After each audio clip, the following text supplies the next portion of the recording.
the amazing Allison O'Toole, Dan Price, Andre Owen, Fred Kennedy, Chip Zdarsky. Chip, thanks for coming. What's up, folks? I'm your host, Konrad, on Wednesday Night Reviews. This day, we are joined by the amazing Caleb Palmquist. Caleb, thanks for coming on. Hi, thanks for having me. Absolutely. Caleb, jump right to it. You've been on the show before, but for anyone who might be new, whether they're watching live with us now or sometime in the next 23 days, who is Caleb Palmquist? I'm a comic book writer based out of Spokane, Washington, and I'm best known for Unicorn, Vampire Hunter, and Dragon Grit, which are both fantasy adventure comic books. Beautiful. And then just to start, because I happen to have it up beside me, and I'll bring it up here. What is Unicorn Vampire Hunter? Sure. Unicorn Vampire Hunter is exactly what it sounds like. It's a comic book about a unicorn who hunts vampires with his horn. It is a sort of my fairy tale. It's about a unicorn named Edward and his friend Jezebel and her uncle Seamus. And they are sort of a found family that work together to fight vampires and overcome their inner demons. Love it. Very simple, I think simple, though the comic is anything but that. It is fun, very well done, very well drawn, and yeah, the plot is awesome. I mean, you're on 8 of them now, which I think is a testament to yourself as a creator, but also the fans. So I'm going to slide this down because I think it's important to note you have 23 days left in the campaign. You already have 249 backers, and in Canadian dollars, the goal is $6,970, and you're over 10,000 Canadian dollars. So I'm guessing your goal in US is 5,000 or so.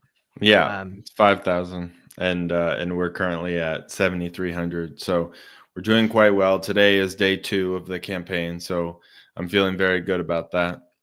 Awesome. Yep. I mean, you know what? I guess I enjoyed it as a question because I know you have access to a lot of data through Kickstarter. Of those nearly 250 backers, I'm just going to refresh it just in case I get lucky. Of those nearly 250 backers, do you know how many are returning fans from the series? Yeah, I can actually tell you right now because I do have a lot of data in the back. Let me pull this up. So it looks like 38% of those people had pledged to the previous issue of Unicorn Vampire Hunter. So that tells me that we still have a lot of people who are going to come through and pick it up, which normally happens. The last issue of this was also about a year and a half ago. And so it's been a little while since then. So hopefully those people are coming through, but yeah, it's pretty solid, I would say. Yeah. I mean, because you mentioned I think you said 32% were returning from the previous issue, right? So that 38%. 38. Okay, so that would mean 62% are brand new, or at least new from previous campaigns. So that's crazy. That's massive growth, which is fantastic. I guess you mentioned it just a second ago there. It's been about a year and a half since the previous issue. Given the smashing success, what took so long, I guess? What happened that there was a big jump between the releases? Well, so it's actually a very simple answer. Basically, Daryl Toe, who draws the series, a very talented artist, got busy. He had some other very cool opportunities, and so we took a little bit of a hiatus. and then I bribed him when he came back. I said, all right, last year you worked on some other very cool projects. This year I want you to work on our project together. And we, he got excited, and so this year we should be doing several issues of this book. It's not just going to be this one. We're fully back in it, and we're going to drive straight through to the end of volume 2. Oh my god, I love it. Now, if memory serves, like you said, it's been about a year and a half. If memory serves me right, the last time I interviewed you, you had sent me over, I believe, all of the books, and I believe what you sent me was a PDF of Volume 1 and then the seventh issue. Again, memory's a little foggy, but I believe that's the way it was set up. My main question out of all of that is just simply, given the time gap, I'm assuming some chunk of this was already written back then. Is there any? How does it feel for that big of a gap to happen? You've mentally written this thing, you've thought about it, you've processed it. A chunk of time happens, and now you're sort of back in it. You're promoting it. Must feel good to have the fans come out and massively support it. But for you as a writer, what's that sort of gap like? Well, you are right. I had written this stuff quite a while ago, and this story has really lived in my head for a long time. When I originally wrote the story of Volume 1, it was about 14 years ago, but back then it wasn't meant to be a comic book. It was more like 8 years ago that it became a comic book, and I had this vision for Volume 1, and it took a long time to get that realized. And then as we were doing the issues of Volume 1 and there was a really positive response to it, I started thinking of more ideas for where the story could go. And so really I've had all of Volume 2 and 3 outlined for quite some time. And so, it's that's a good question, because I feel like to me, it's just like this story is being birthed. Like it's been gestating for a long time, and now people are finally getting to see what's been in my head, which is exciting. It definitely feels like, it can't come soon enough, because I'm very excited for what's going to happen. I'm very excited for the story. I think people are going to like it. I think if you liked Volume 1, you're gonna like what's coming. It's different, but it's exciting, and I think it's got those like strong emotional character beats that I think people connected with from the first volume. Oh, awesome! I mean, one of the things that I remember very actively liking, because the concept, maybe because of pop culture, whenever I think unicorn first, my brain to like I don't know, basically bronies usually. Mm-hmm. Thankfully, I think in the comics world, thanks to Coda, that view has changed, because I do love Coda. But generally speaking, I think unicorns get kind of a bad rap because they are kind of a massive, strong creature with an inherent weapon. Um, so, what, just for the folks at home who've maybe never read this before, never seen it, sort of why a unicorn? And can you sort of fill them in on a bit of the story so that they know what they can get into, and then we can have them pick up this awesome book? Well, if you're watching this, behind me, there's a poster. Oh, there it is. Yeah. And I've had that poster since I was 6 years old. That has traveled with me everywhere that I have gone. I picked this poster up at like I don't know, a fair or something when I was 6, and I've just like I've always liked unicorns, and so that is just like always in my head. It always has been, is like Right on. unicorns, and I love fairy tales and fantasy stories, and so I just like I always wanted to do a story with a unicorn in it, and so that's I mean that's like the root of it, and then everything else, it just kind of came out of that. and so it it is a fairy tale, and it is um, it's a story about forgiveness and about found family and love. Um, and so everyone in this story has, things that they've done that they're not proud of. They have history, they have baggage, and they also, um, have connections with each other. And so this is just really a story about exploring all of that. And I know that that sounds like very heavy for a thing that's like a unicorn stabs a vampire with his horn, and that's a very silly concept. But um, I think that what hooks people is the concept, but then what gets people to stick around is the characters. And Hmm. um, yeah, so if you've read volume one, that is all about the origin of the unicorn Edward and his friends and the vampire problem. And there's a character who's just called the witch, who is the last of her kind, and she's a big threat. And that's kind of what volume one is about. And without spoiling the ending of volume one for exactly how we get there, volume two is all about the unicorn in hell. He ends up in hell, and so he needs to escape from hell, while Jezebel and Seamus are trying to rescue him from hell, but they're on the mortal world. They're in their original world, and so they're trying to Hmm. get there. And so exactly how they do that is part of the story, while Edward is also trying to escape. So it's volume two is very split between kind of Yeah. two storylines that will then come back together.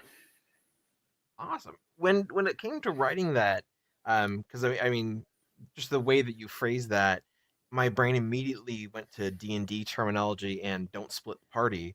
Um, Mm-hmm. given the how important the two characters were, Jezebel and Edward, were to each other in that first issue, and the whole concept of that volume, um, given that you split the party now, as a writer, what was that like for you, and what did that allow you to explore in those characters that otherwise, if they were together, they wouldn't have had the chance to? So there were relationships that I really wanted to explore more in volume two that I feel like were touched on in volume one, but really had room Mhm. to grow. And one of the biggest relationships was the relationship between Jezebel and her uncle Seamus. And that, if you've read issue one, that's very much the how the story starts. Is that Jezebel goes to Mm. live with her uncle, and they have a very close relationship. And so I wanted to give them the opportunity to kind of grow that relationship. And Yeah. so the story that follows them is very much about the two of them traveling together, and trying to um, save this person that they both love. And then with Edward, um, you're going to see Edward in hell, both meeting new characters and having to deal with old characters that maybe he doesn't want to deal with, but he's forced to work with. And so that, I think, has been it's very much my attempt to create like an anti-hero, to have sort of like an almost like a Zuko from Avatar: The Last Airbender, like redemption arc Mhm. for a Yeah. certain character. And so and then, of course, in this volume, we're meeting new characters too. I always want to introduce new characters. And so on the screen there, you see Desmond, who is a demon. And Yep. he's what I call an expat demon, because he's been living in the mortal world for a number of years.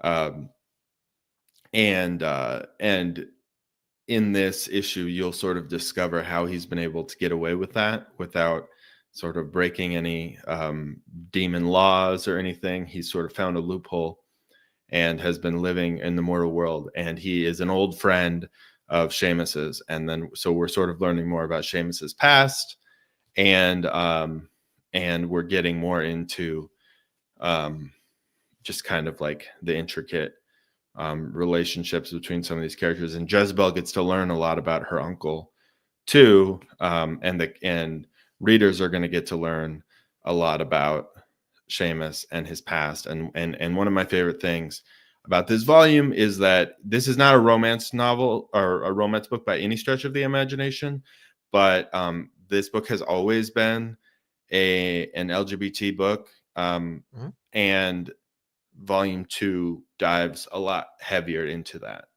So Cool. That's fantastic. I mean, one of the things that I remember about the first one that stood out to me was that there was a how to phrase it, the fact that it was about family and acceptance and dealing with some of the stuff that we weren't happy about within our past. It was done in a very upfront way that made it so that it all got played off just very genuine. Like all the characters feel genuine. They don't feel like they're telling half truths or anything like that. Especially when it comes to our main protagonists, Jezebel and Edward. And knowing that and having that feel to your writing when it pivots to things like one being in hell, getting to play with demons, and then sort of exploring the deeper relationships with those characters, especially about the stuff that they might have done or not have done. Um, I think it's an exciting thing because that genuineness that you have to your writing, I think will allow you to explore that kind of stuff really well, and I think readers will very much enjoy it. Now, Caleb, we're about 15 minutes in. We're actually about 17 in. So, for the folks out there, again, watching live with us now, thank you kindly. Or sometime in the next 23 days while the campaign is live, um, can you go over for us the different tiers and levels of this so that they can get the book and know what to expect? And I'll gladly yeah, bring it up on screen. sure. So I always try to have a very basic tier. One thing that I've really learned about Kickstarter is that your whatever your entry point is needs to be very affordable, and so you can get just issue number 8 if you already have the previous issues, Right on. and then I have a tier there. My featured tier at the top um, is just all of the new story content. So one of the really cool things about this campaign is that not only is there a new issue, I also have a new one-shot adventure that's compatible with D&D. Oh, no way! Yeah. And so actually a few years ago for issue number 5, I had done a one-shot adventure called The Wolf. And it is essentially it's an in-canon story, and I wrote it in a way where you can read it just as a story, even if you're not going to play it as a D&D module, or you can play it.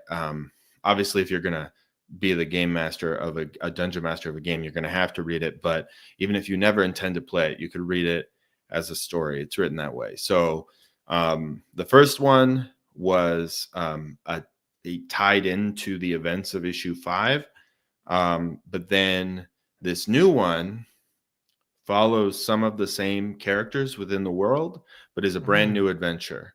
And it doesn't require you to have read any particular issue of Unicorn Vampire Hunter, but it expands on the world. So I introduced 4 playable characters in that first adventure that are denizens of the magical marsh.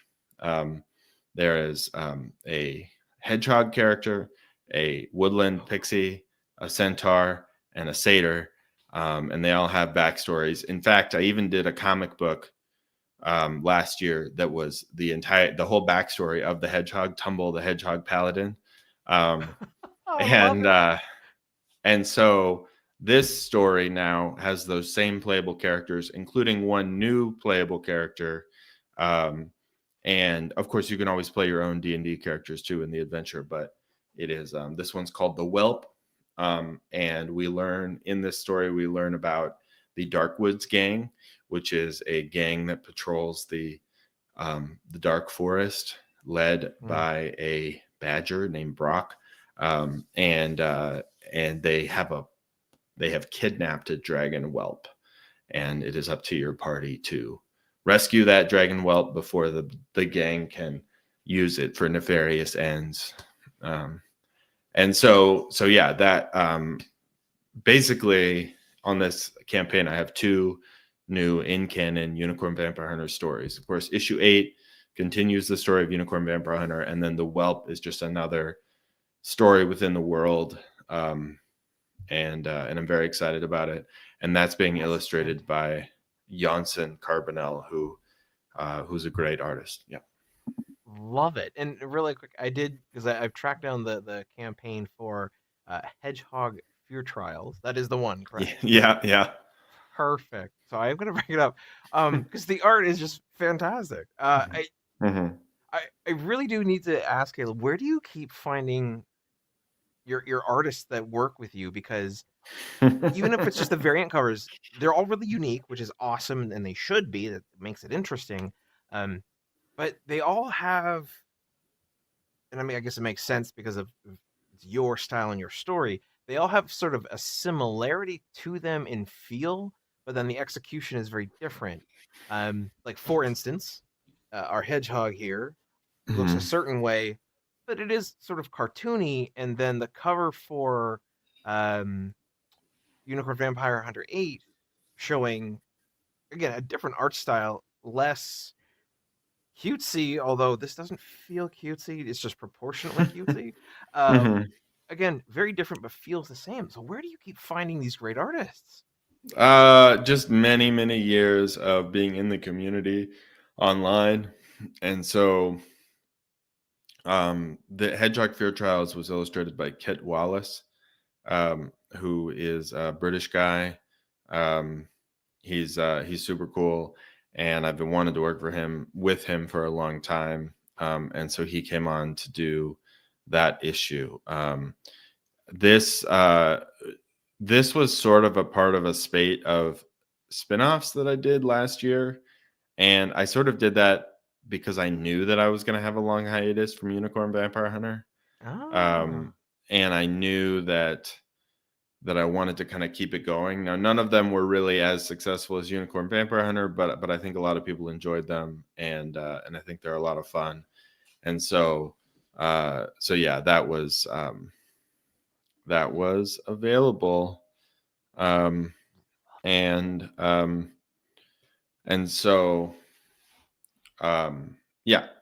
So anyway, if you want to learn more about Tumble the Hedgehog, the Whelp, and also the previous RPG book, The Wolf, and then that book, the Hedgehog Fear Trials, all sort of have information about him. And but yeah, so this level includes those 2 new books. So it's like basically like 48 pages of story content within Unicorn Vampire Hunter, and then also a die cut sticker and that trading card. And so I think that's really the level that is offering the best value there. But then I also have a bunch of other stuff that I'm offering, including a few variant covers. So our cover A's for this series are always wraparound covers. And then yeah, we've got the digital edition. And then I've got the cover A there, and then I've got cover B. Oh, we've got the early bird, and then Oh yeah. right. So I have a digital volume 2 catch up, which is just like if you got volume 1 but you haven't had the issues since then, that can just catch you Right up on on. volume 2. And then cover B is illustrated by Matthew Werlick. So it's a really cool artist.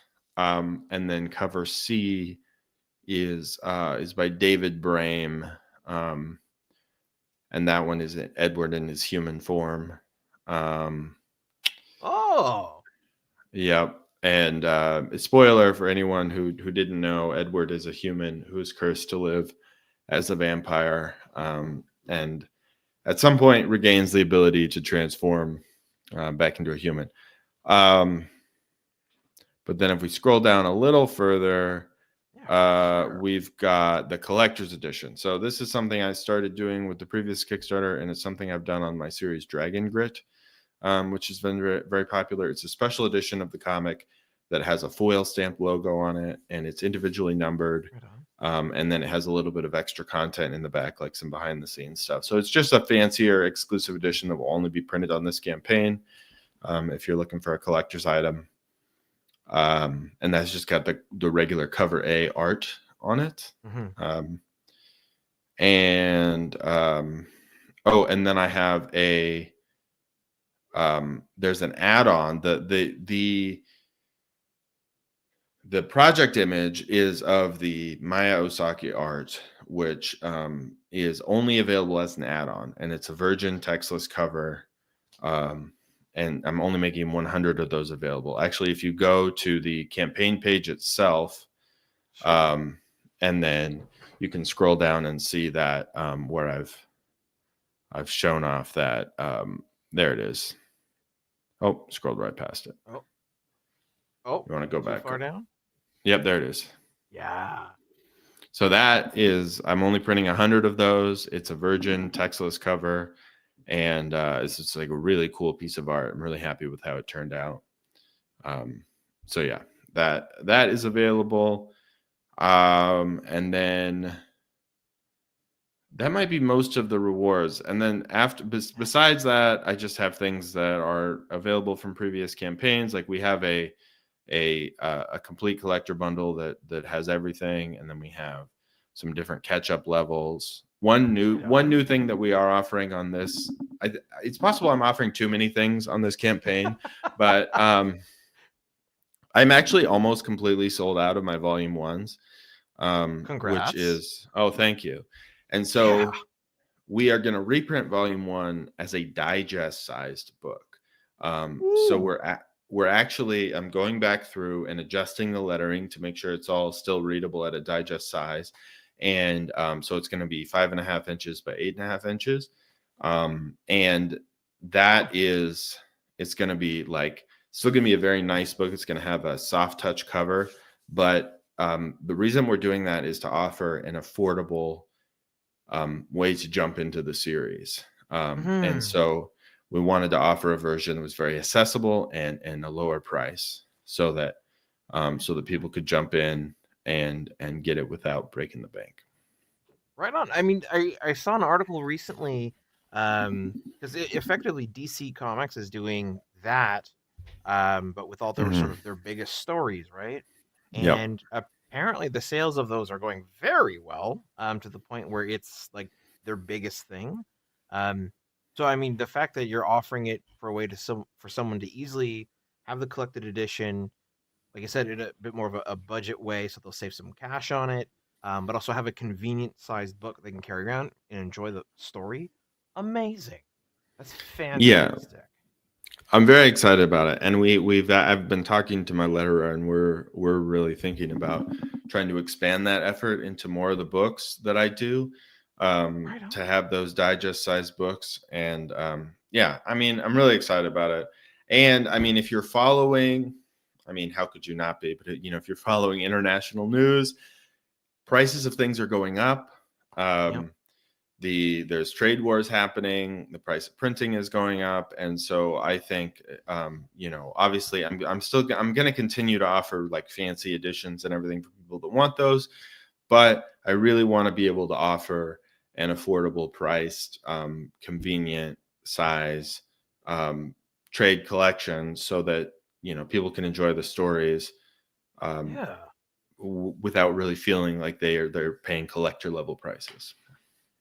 Oh, 100%. And I mean, I think what I appreciate, like, someone might logically say, "Oh, then why not just get digital, right? Like, those people should just get a digital copy and blah blah blah." But I'm like, there's something about having a collected edition. Like, I don't know, something about having a nice book to be able to hold and flip through and read and enjoy that just feels good. And I mean, for them, like, they can put it on their shelf after, they can make sure they can see the spine and all that, and just have it there. I don't know, I think there's something to that. So good on you. I think it's fantastic. But I'm excited that you're going in that direction, and being flexible about it.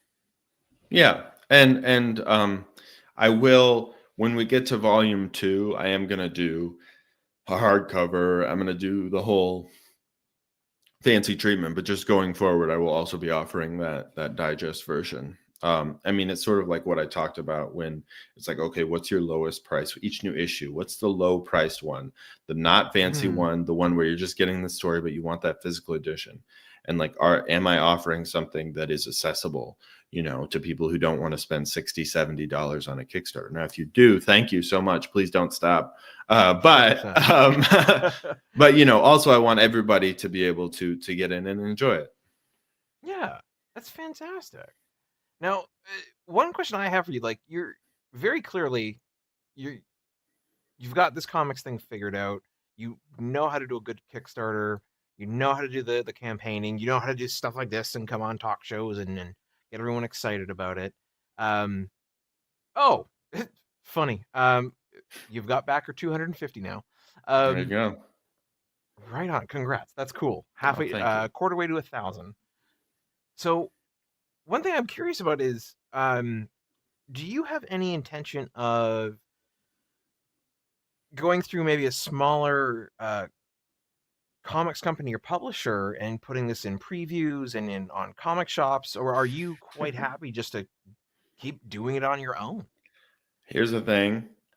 You're asking at exactly the right time because uh, I Perfect. just I just came back from C2E2 in Chicago, which was a great show.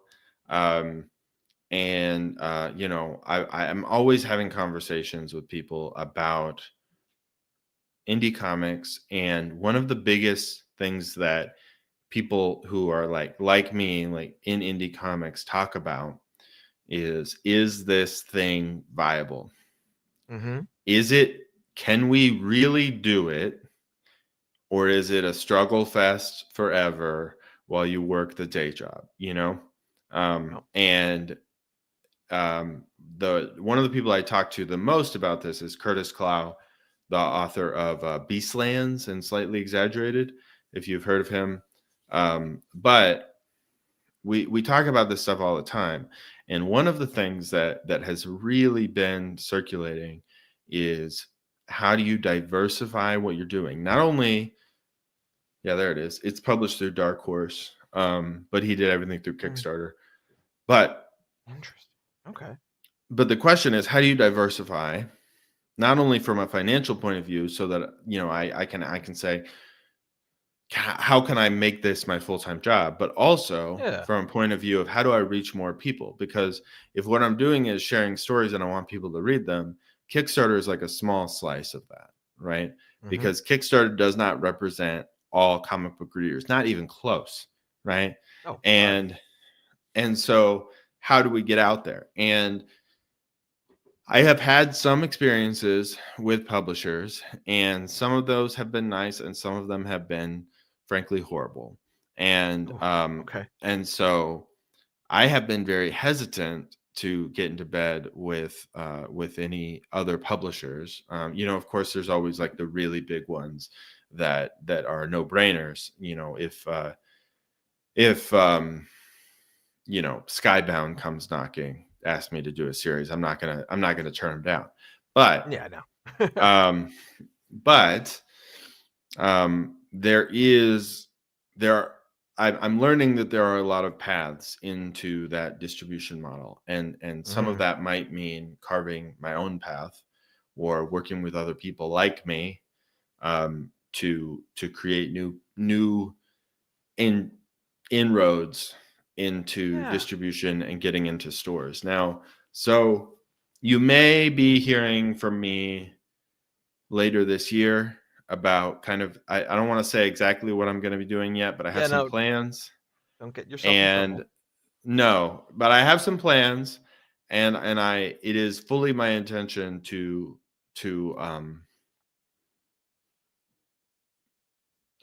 really pursue distribution through stores, through comic book shops.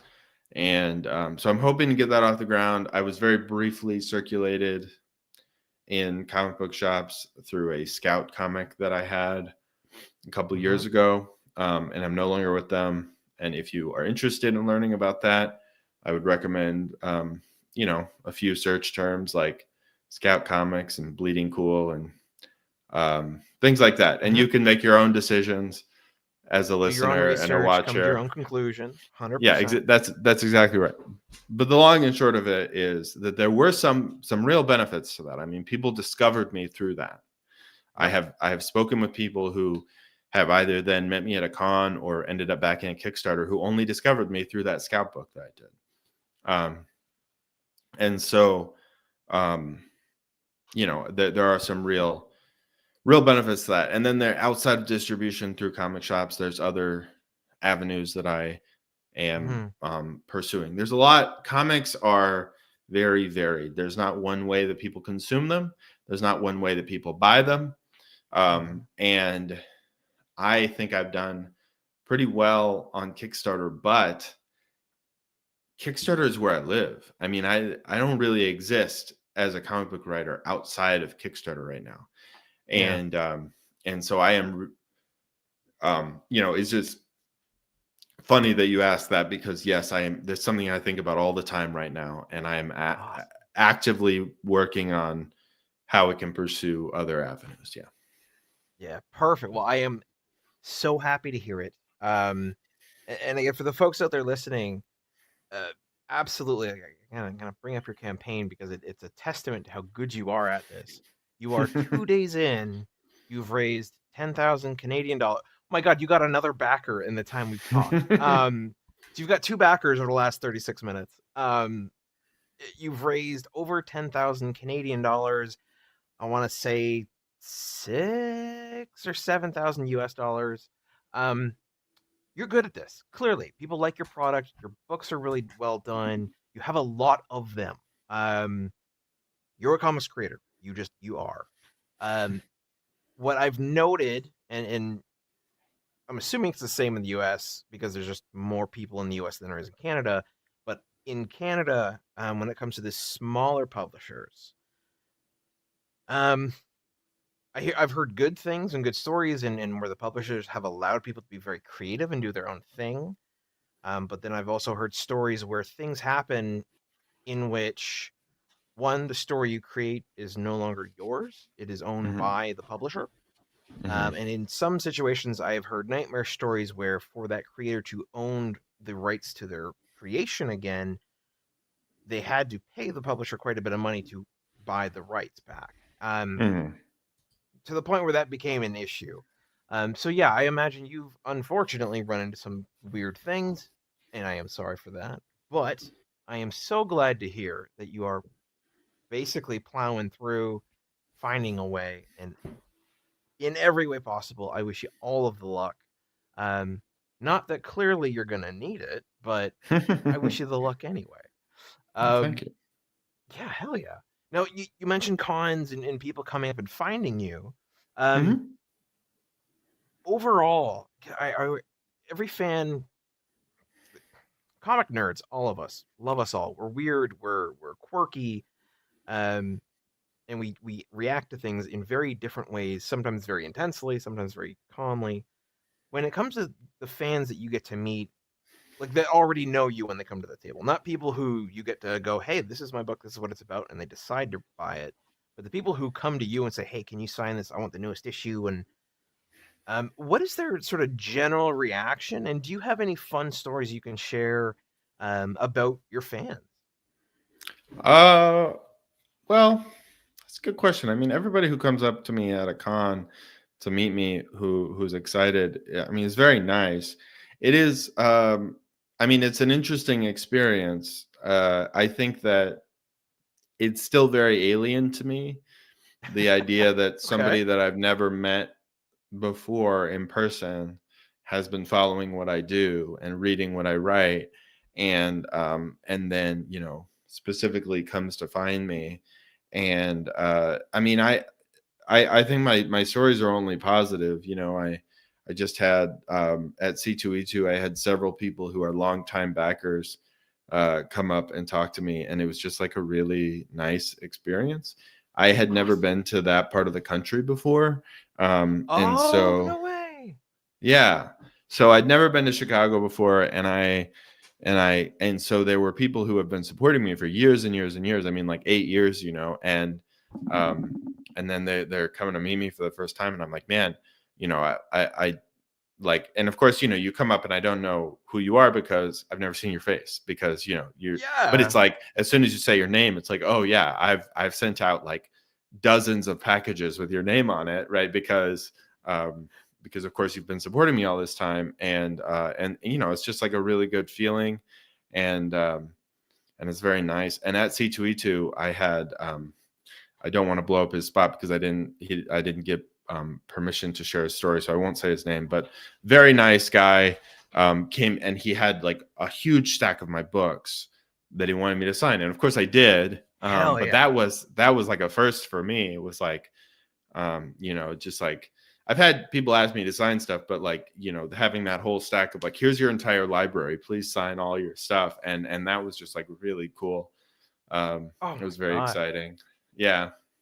D- uh, Uh, did you get to personalize any of it? Like, thanks so much or anything like that? Or did you just sort of rip off a bunch of signatures for them?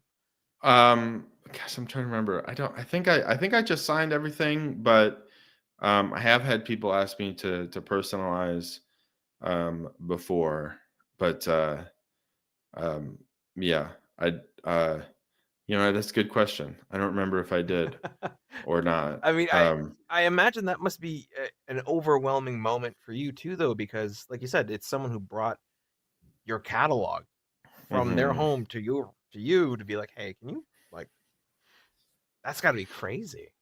Oh yeah, yeah. It was super nice, and of course, then with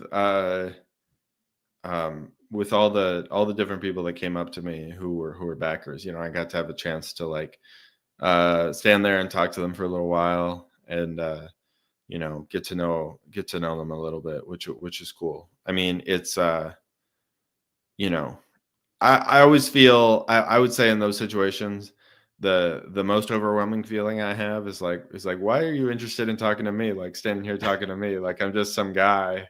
I know. I mean, I like, I understand like why, but it just is.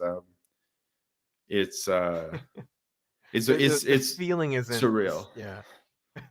That's so Yeah. cool. Well, Yeah. again, I just think Caleb, it speaks to your ability, your determination, um, as a creator. Because there's one thing to say, Caleb's a fantastic writer. They've written one or two really good stories, right? Or Hmm. you know, they did this one or two cool things here or there. But you've consistently over 8 years put book after book after book out. You've walked the walk, you've talked the talk, you've done all the things, and you've kept at it. And I think that alone shows people like, hey, he's in it. Like, if I decide to jump on now and they've never read anything that you've made, they jump in. There's this long history of like, yeah, this guy's good. He knows what he's doing, and you're whatever you get, you'll enjoy. Um, I was just seeing if you got a third. Uh, since we started the show, just checking. Um, but yeah, like it's fantastic, and I think you're one of the unique people that I've interviewed where you've been at this for so long and so consistently. Um, and I feel like you're also extremely positive. Uh, so what with that statement, I do want to ask, like, this whole thing, making comics, making anything creative, but making comics can be very tiring, very hard, very disappointing. Like when I was lucky enough to get to sit down and interview Chip, he Hmm. basically mentioned he's like he had said he believes that you get like 10 years in the comics industry, and after that you're either going to be burnt out or something else, right? He's like, so he figures he'll get 10 years and then he'll walk away. um Again, I hope he doesn't, because I like everything he's doing, and I want more of his stuff. um but given that, like, how do you stay positive through, I am certain, a lot of disappointment, a lot of hardship, a lot of things not working out, to keep going, to keep pushing, and get followers that want to come and have you sign everything you've ever made? Yeah, how do you stick to that? Well, This is what I love doing. I have a day job, but I will tell you that I don't, when I think of myself, like my self image is as a comic book creator and as a comic book writer. You know, I like my job, but I do my job so that I can pay my bills. And I Yeah. do this because this is what I care about and this is what drives me.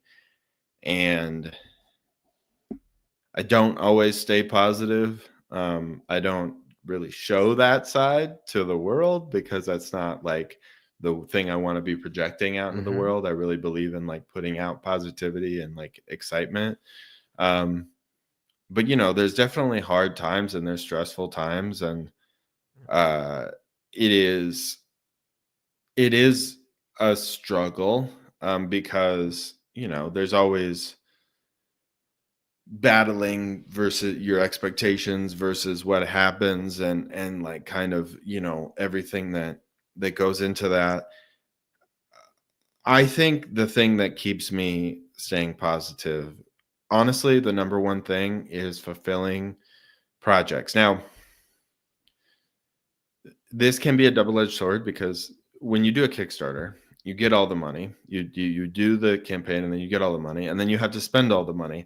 And then the very last step is that you send out all the books to everybody. Once the book is Mm. done and it's completed and it's printed and I've got all the printing materials and I'm set up in my area and I'm just like going through books, and sometimes I have people help me out depending on how big of an order or how what my time crunch is or whatever. But a lot of times it's just me and I have a Yep. whole setup for it. I got like my little command station. I'll put in a podcast and I'll like, you know, I print out all the orders and the labels and then I zone in. And honestly though, like the double-edged part of it is like, oh, I already got this money and now I have to do this and it's a whole process and it's tedious. Yeah. But Pay before the work. Yeah.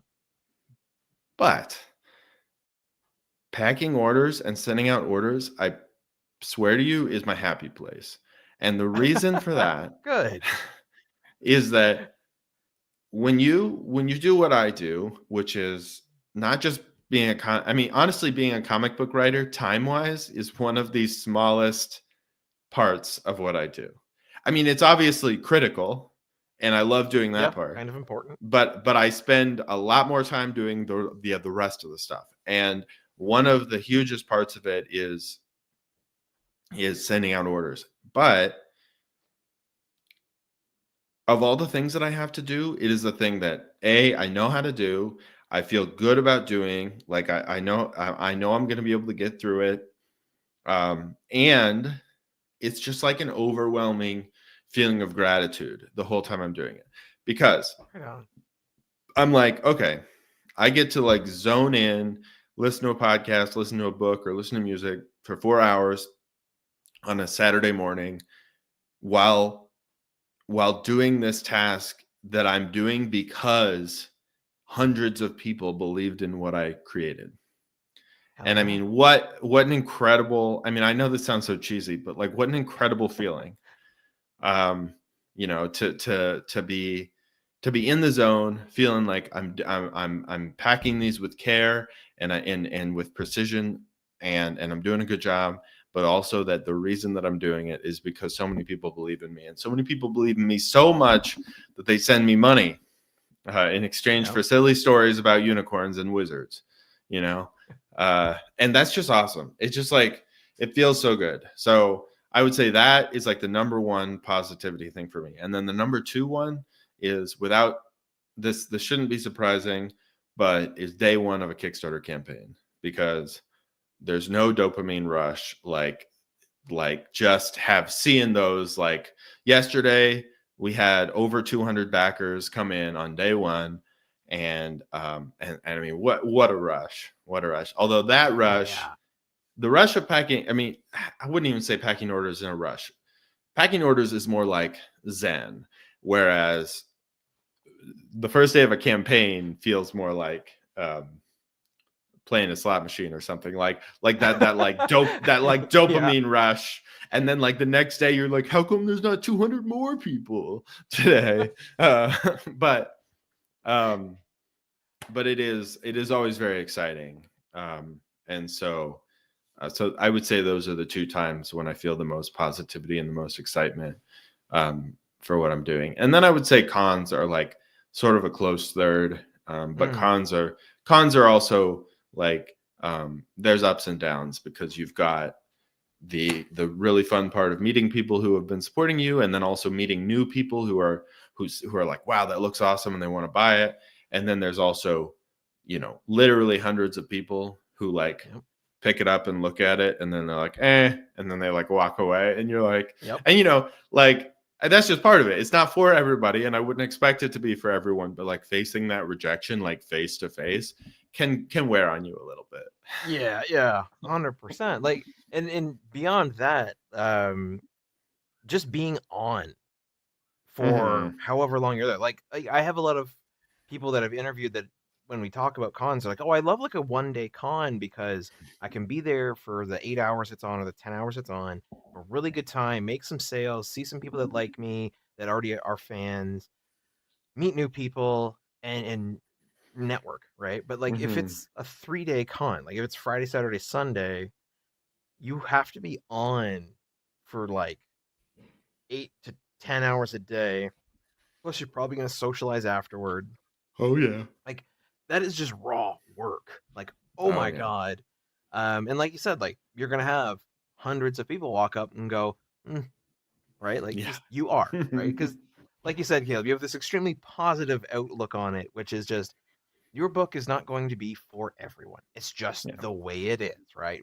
But you're then going to, through perseverance, have 251 people within the last 2 days that have given you a total of, in Canadian, $10,000. Yeah.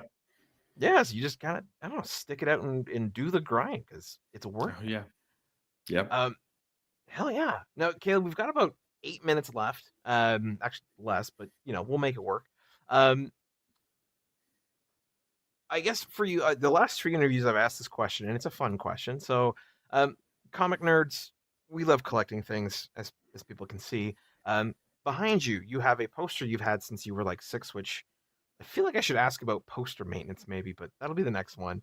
You've got a penguin behind you. You've got some books behind you, all sorts of stuff. So, Caleb, of all the things in your collection, in your dragon's hoard of interesting knickknacks, um, what's the thing that makes you the most happy? Well, I will say that I was when I'm this office I moved into, we shuffled things around in my house a little bit, and like I knew that I was going to be doing some podcasts in here, so I wanted to kind of set up the background. And this penguin is actually something that my wife got me early on when we were dating. And his name is Sparky. And she got it for me because I do sometimes talk in my sleep. And early on when we were dating, I would talk about, I don't know, I guess Happy Feet really stuck in my head. And I would have these dreams about how it was illegal for penguins to dance. But I was on the side of like that. I thought it was good that it was illegal for penguins to dance in my dreams, I guess. Interesting. Okay.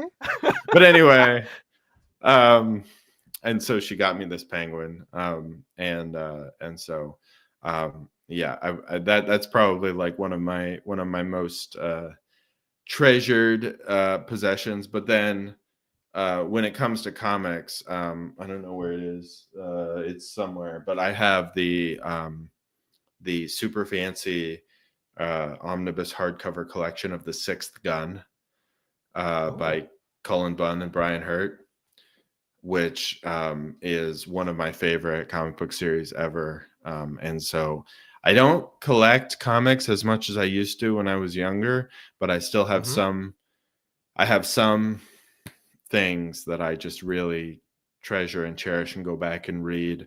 And that is maybe one of the gems of my little graphic novel collection that I have. Right on. Well, I will have to give it a read. It's not one I've touched on yet, but I'm always looking and wanting more. So thank you for sharing. Oh, thank you. Yeah, the series went for like a super long time. The omnibus collection is like 4 huge volumes. It's a supernatural Western. And of course I love Westerns. So it was, that was a great one. And I actually got to meet them years ago in I want to say 2013. I went to Emerald City Comic-Con in Seattle, Washington. And the book was still going then. And the two of them were tabling there. And I got to meet them, and that was really cool. But yeah. Amazing. Well, Caleb, thank you for the awesome book recommendation. Thank you for sharing about Sparky the Penguin. That's so amazing and cute and loving. I feel like, Caleb, to meet you in person, the way you put yourself forward, you would be an absolute joy to be around, and just a very positive influence in people's lives. If nothing other than just you work at it, and I think that's important. So thank you. Well, I appreciate that. I think yeah. I have always put my social life and my friends maybe at such a high premium, sometimes to my detriment, but I don't know. I just what are we here for if not to hang out with each other and have a good time, Hell yeah. You know what? That is a fantastic note to end the interview on. One last quick, easy question, which is simply, Caleb, where can the people find you online? What's the best way? Right. So I've got on my screen here, calebquist.com. If you're looking at it, that if you don't know how to spell that, you can also go to unicornvampirehunter.com. Goes to the same place. And you can check out what I'm doing. And yep, that's it. Perfection. Well, I'm going to pop that up real quick. So that's the website. Folks, go out, Google Caleb Palmquist, calebquist.com, unicornvampirehunter.com. You will be directed here and get all of the things. If you haven't yet, and you're watching with us live, again, Google Kickstarter Unicorn Vampire Hunter 8. You will find this campaign, back it. You can get all of it for, I think the lowest option for all of it was $40 US, and that is basically 8 volumes of comics. Or if you've already got all of it and you just need the most recent issue, $5. Sweet. And don't forget to follow Caleb. As always, Caleb, just like last time, it was fantastic to have you on. Thank you so much for taking the time, man. Of course. Thank you for having me. Hell yeah. And for the folks at home, as always, once again, Google the things, get Caleb's book, but comment down below what you thought of the interview, what you think of Unicorn Vampire Hunter, and subscribe for more, and we will see you next time. Have a good one. Golden age to present, digest to oversize. Never miss new comic day, yeah, no surprise. So where's my no prize? Check the letter columns, can't find issue 2? Collector problems, cliffhanger.